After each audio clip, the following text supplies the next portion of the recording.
பேச்சுன்னா அந்த விஜய் ரசிகரே இல்லையா, அந்த நாள்லேருந்து திமுக ரசிகர் தான் நான் அவருக்கு தான் ஓட்டே நான் போடுவேன். போதையா அந்த ரசிகர்லாம் இல்லையா, குழந்தையா அதெல்லாம் குழந்த பிள்ளை. ஆமாம், குழந்த பிள்ளை. அதுக்கெல்லாம் நம்ம ஓட்டு போட்டால் திரும்ப இது ஆண்டு அறிஞ்சு பரம்பரையாக அது வாழ்ந்த கில்லேடி ஐயா இது. அவங்களுக்கு தான் நம்ம ஓட்டே போடணும். தலைமுறையாக இருக்குது, அதுக்கு தான் அந்த ஓட்டே நான் போடுவேன். விஜய் பேசினா விட அந்த அரசியலை பற்றி அவருக்கு என்ன தெரியும்?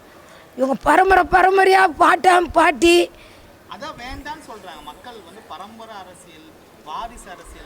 வாரிசு அரசியல்னா இப்போ நான் கூட இருக்கிறேன்னா நான் எப்படி போகிறேன் ஏதோ வரேன்னு எனக்கு தான் தெரியும். நான் பெற்ற பிள்ளைங்களுக்கெல்லாம் தெரியாது.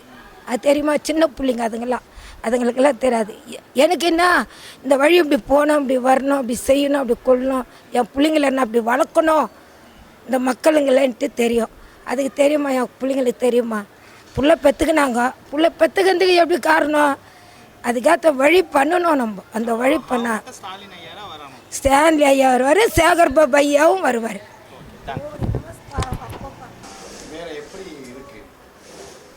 நல்லா தான் இருக்குது. நாங்கள் ரோட்டில் படுக்க இடம் இல்லாத எவ்வளோ அவசரப்பட்டோம். ரவுண்டு குடிசையில் பின்னாடி தான் இந்த பேரக் செருவில் இருந்தோம். குலப் சத்திரம் ஆப்போசிட்டில். நாங்கள் சின்ன வேலை ஓலை குடிசையில் தான் நாங்கள் இருந்தோம். ஆமாம், எனக்கு 4 பசங்க, 2 பையன் 2 பொண்ணு. நாங்கள் சாதாரணமாக ரோட்டில் தான் படுக்க இடம் இல்லாத அவசரப்படுவோம். இவர் இவ்வளோ அருமையாக எங்களுக்கு ஒரு நல்ல வாழ்வு கொடுத்துக்கிறாரு, நல்ல வசதி பண்ணி கொடுத்துக்கிறாரு. எங்களுக்கு எந்த பிரச்சனையும் இல்லை ஐயா.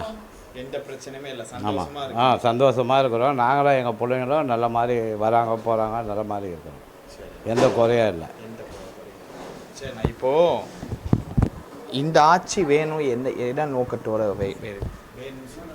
எப்படி டிஎம்கே ஆட்சி வேணும், இவரே இந்த தொகுதியில் நிற்கணும்னு நாங்கள் கேட்குறோம்.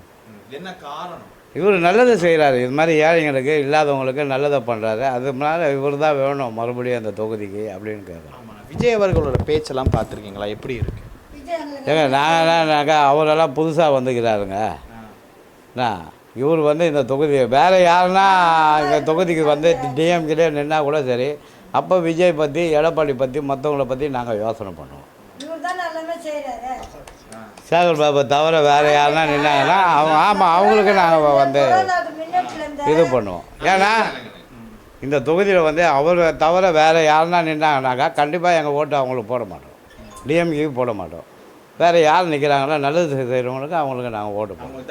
ஆமாம், கண்டிப்பாக போடுவோம். விஜய் அவர்கள் மாற்றம் நாங்கள் வந்தால் மாற்றம் கொண்டு வர மக்களுக்கு சொல்கிறாரு. ஏங்க இவ்வளோ காலம் இல்லாத 50-60 வருஷம் இல்லாத அவர் என்னத்தை எடுத்துன்னு சேர்ந்துட போகிறாரு. இதெல்லாம் காலகாலமாக இருக்கிறவங்களுக்கு தாங்க மக்களுடைய வந்தால் சூர்யா இல்லைன்னா ரெட்டையில் வராது. விஜய் வரமாட்டாங்க. ஆமாம், எங்களுக்கு செய்கிறதெல்லாம் உதயநிதி, முக ஸ்டாலின், சேகர் பாபானு செய்கிறாரு. ஆமாம், ஒரு வாய்ப்புதான் பார்க்கலாமே. விஜய் பார்த்து கூட வேலைக்கு ஆகாது. ஆமாம், அவர் எங்களுக்குன்னு இன்னும் சேர்ந்துக்கிறாரு, செய்ய போகிறாருன்னு சொல்கிறாரு.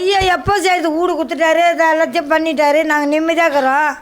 அப்புறம் என்ன பண்ண போகிறாரு? எங்களுக்கு வீடு தூக்க போகிறாரா, இல்லைன்னா வாடகை கட்ட போகிறாரா, கரண்ட் பில்லு கட்ட போகிறாரா? எதுவும் இல்லையா. சூரியன் தான் எது வந்தாலும். ஆமாம், நல்லா பேசுனீங்க, வாழ்த்துக்கள்.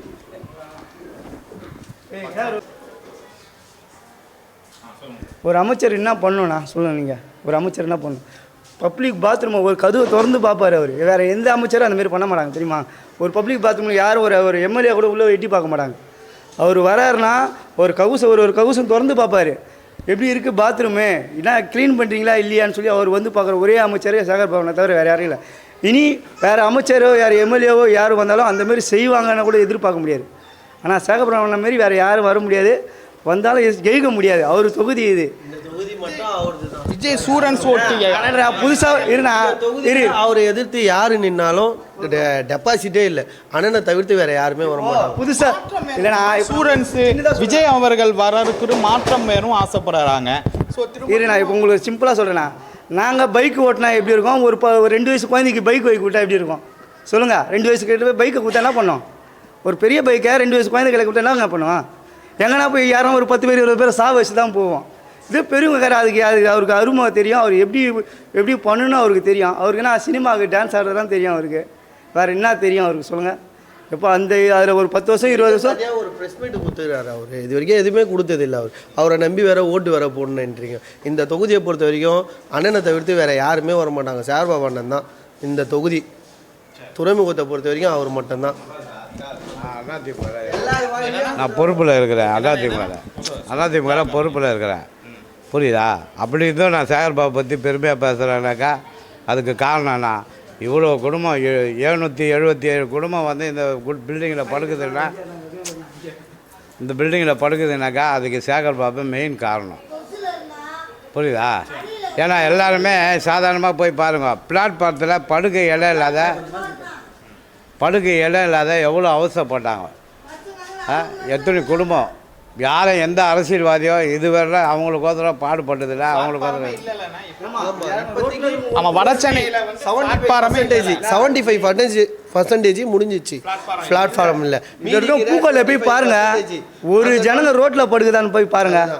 ஒரு பேலன்ஸ் 25% எதனாலனா அவங்களுக்கு சொந்தமாக ரேஷன் கார்டு இல்லை, அதனால தான் அதை நிறுத்தி வச்சுக்கிறான். அவங்களுக்கு தரமாட்டேன்னு இன்னும் சொல்ல, ஓகேவா? ரேஷன் கார்டு இல்லாதனால நிறுத்தி வச்சுக்கிறான். மோஸ்ட்லி இப்போ அந்த எலிஃபென்ட் கேட்டு ஹவுசிங் போர்டு முடிஞ்சிடுச்சுன்னு வச்சிங்களேன், அதில் விட்டு போனவங்க எல்லாருக்குமே தரேன் தான் சொல்லிக்கிறாரு. அப்படியும் அது கட்டி மீதியும் பொதுமக்கள் பிளாட்ஃபார்மில் தங்கினாங்கன்னா அவங்களுக்கும் தனியாக நாங்கள் இடம் பார்த்து கட்டித்தரேன் தான் சொல்லிக்கிறார். அண்ணன் சொன்னால் கண்டிப்பாக செய்வார். சேகர்பாபு அண்ணன் அவர் ஒரு வருஷத்துக்கு முன்னாடியே சொன்னார், இந்த பொங்கலை விட்டுருங்க, அடுத்த பொங்கலுங்க கூட நான் கண்டிப்பாக கொண்டாடுவாங்க. அதேமாரி வந்து கொண்டாடி தான் போனார் எங்களுக்கு. ஆமாம், ட்ரெஸ்ஸு வேஸ்ட்டு எல்லாமே எடுத்து போடவே இன்னும் வரைக்கும் கொடுத்து தான் போனார். குறை என்ன தெரியுமா சார்? இவ்வளோ பெரிய பில்டிங் சிறப்பாக கட்டி எல்லாம் நல்ல மாதிரி பண்ணி எல்லாம் செய்து இந்த பின்னாடி இருக்கிற கேட்டை திறந்து விட்டாக்கா எங்களுக்கு ஒரு பயனாக இருக்கும், எங்களுக்கு நல்ல ஒரு நிம்மதியாக இருக்கும். ஏன்னா ஒரே என்ட்ரன்ஸ், 2 என்ட்ரன்ஸ் இல்லை, சோறை போட்டு குழம்பு ஊற்றாத கதை இது.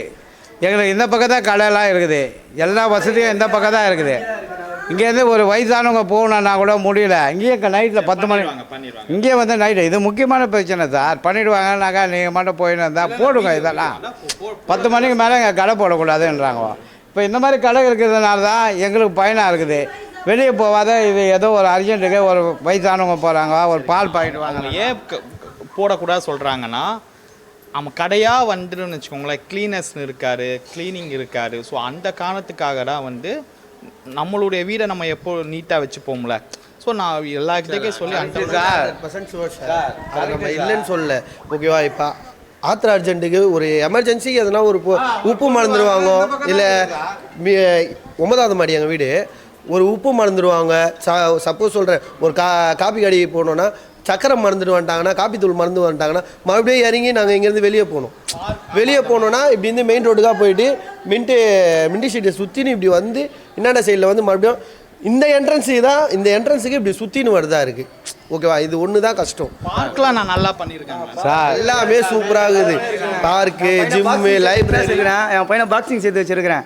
விளையாட்டுக்குள்ளே போய் பாருங்கள், பாக்ஸிங் கிளப் இருக்குது, லேடிஸ் ஜிம்மு, ஜென்ஸ் ஜிம் இருக்குது, எல்லாமே இருக்குது. பார்க்கிங் பாருங்க, ஓகேவா? லைப்ரரி முதல் கொண்டு இருக்குது. லைப்ரரி காலையில் ஒரு 1 ஹவர் நான் டைமை புக்ஸ் போய் படிப்பேன். அதெல்லாம் சூப்பராக இருக்குது.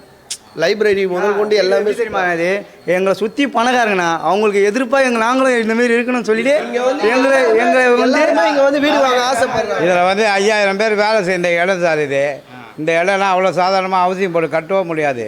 இவர் ஒரு ஆள் முயற்சினால தான் இங்கே அவசியம் போட்டு கட்டினாங்க. எனக்கு பெரிய அந்தமாரி தெரியாத இடத்துல தூக்கி போட்டு ஒரு நாள் நாங்கள் அவசரம் வேலை இருந்து நாங்கள் அங்கே அழிஞ்சின்னு இருக்கணும். இப்போ நான் போய் பாருங்கள், மின்ட்டு பாருங்கள், எங்களோட அதிகம் அவங்களுக்கு மேலே இருக்கிறோம். நாங்கள் எப்போ அவங்க எங்களுக்கு கீழே இருக்கிறாங்க, நாங்கள் அவங்களுக்கு மேலே இருக்கிறோம். ஃப்ளாட்டு எங்களை பொறுத்த வரைக்கும் இதுனா ஒரு வந்து யாருமே ஹவுசிங் போட்டுன்னு இது வரைக்கும் சொல்லலை, எல்லாருமே ஃப்ளாட்டு தான் சொல்கிறாங்க. வெளியே முதல் கொண்டு ஃப்ளாட்டு தான் வருங்களா. அப்படி சொல்லும் போது எப்படின்னா இருக்குது, ஒரு கீழே இருந்து வந்து ஒரு ஃப்ளாட்லாம் முடியாது. நான் 10 இதெல்லாம் வந்து 20 லட்ச ரூபா 15 லட்சம் எங்களால் முடியாது. இன்னும் வரைக்கும் நாங்கள் ஆனால் எங்களால் முடியாது. இது நான் எங்கள் அப்பா காலத்துலேருந்து மீன் வண்டி தான் ஓட்டுறாங்க. இப்போ நானும் மீன் வண்டி தான் ஓட்டுறேன். ஓகேவா? என்னால் 10 லட்ச ரூபா கொடுத்து வாங்க முடியுமா? வாங்க முடியாது. எனக்கு 40 லட்ச ரூபா உடைய இடம் சார் இது. 40 லட்ச ரூபா போகும் சார் இந்த இடம். 4 ஸ்கொயர் ஃபீட் இடம் இது. 40 லட்சம்.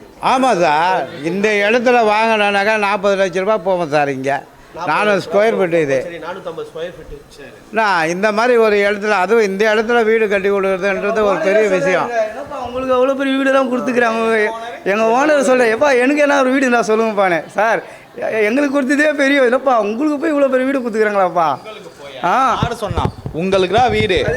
உங்களுக்கு போயினா இல்லை, உங்களுக்குதான் வீடு. அவங்க ஃப்ளாட்டில் எங்களுக்கு மேலே உங்க ஓனர்கிட்ட திருப்பி கேட்டுதான் சொன்னாங்க உங்களுக்குலாம். அது என்ன எங்களுக்குலாம்? நாங்களும் இங்கே தான் இருக்கிறோம், நாங்களும் ஓட்டு போடுறோம். கண்டிப்பாக எங்களால் வாங்க முடியாதுல்ல அவ்வளோ சம்பாரிச்சு. அதனால் அந்த ஆதகத்தில் அவங்க சொல்கிறாங்க. மற்ற சிஎம்லாம் இந்த மாதிரி பண்ணுவாங்களான்னு தெரியாது, ஆனால் நம்ம சிஎம் அந்த மாதிரி பண்ணுறாப்பல். அதனால் கேட்டாலும் சரிண்ணா, நாங்கள் திமுக தானே போடுவோம். யார் கேட்டாலும் யார் என்ன தான் சொன்னாலும் டிஎம்கே தான். நம்மளை கேட்டால் டிஎம்கே தான் போடுவோம். பாப்பா சார் என்னதான் சில பேர் வந்து நம்ம இந்த மாதிரி வீடியோ கொடுக்குறோம்ல, இதுக்கு வந்து 200 ரூபாய்க்கு பேசுது, 300 ரூபாய்க்கு. 200 ரூபாய்க்கு பேசல, 300 ரூபாய்க்கு பேசல. காலகாலமாக ஒரே கட்சி டிஎம்கே தான், இன்னமும் மாறல, எப்பயுமே டிஎம்கே தான். ஓகே, மற்றவங்கள மாதிரி புதுசாக வந்தவொடனே இவங்க நல்லது பண்ணுறோம், அவங்க நல்லது பண்ணுறோம். எப்பயுமே நல்லது பண்ணுறோம் யாரும் அவங்களுக்கு சொல்லுது எங்களுக்கு தெரியுது. இப்போ இவங்க தான்ப்பா நல்லது பண்ணுறாங்க. இப்போ என் பசங்களுக்கு யார் நல்லது பண்ணுறது?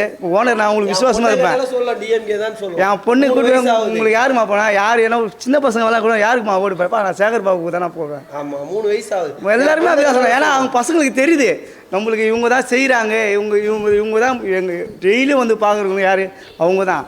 இவங்க நல்லது தான் போனேன்னு அப்போல்லாம் வர மாட்டாங்க. சரி, மாதத்தில் ஒரு வாட்டினா வந்து பாப்பா போல அண்ணன். இப்போலாம் வந்து வாரத்தில் ஒரு வாட்டி கம்பல்சரி பார்க்குறா போல. எந்த கொரோனா டைமில் நாங்கள் பசின்ற நேரத்தில் அரிசி மூட்டை கொடுத்து எங்களுக்கு கஞ்சி காசு பணம் வேலை வெட்டி இல்லாமல் கஞ்சி காசு அந்த மாதிரி செஞ்சதே கிடையாது. மாசத்துல ஒரு வாட்டி வந்து பார்த்ததில்ல. ஒரு மாதம் நாங்கள் வச்சு சாப்பிட்டுருந்தோம். நாங்கள் காசு இல்லை வந்து பார்க்குறா போல, இந்த இடம் இப்படிக்குதா கேட்ட உடனே பண்ணி தரா போல, ஒரு பிரச்சனையா பக்கத்தில் நிற்கிறா போல. இதோட ஒரு கேண்டிடேட் யார் பண்ணுவாங்க? சூப்பர், அருமையாக பேசுனீங்க. உங்கள் நம்பர் சொல்லுங்கள், நான் லிங்க் அனுப்புறேன்.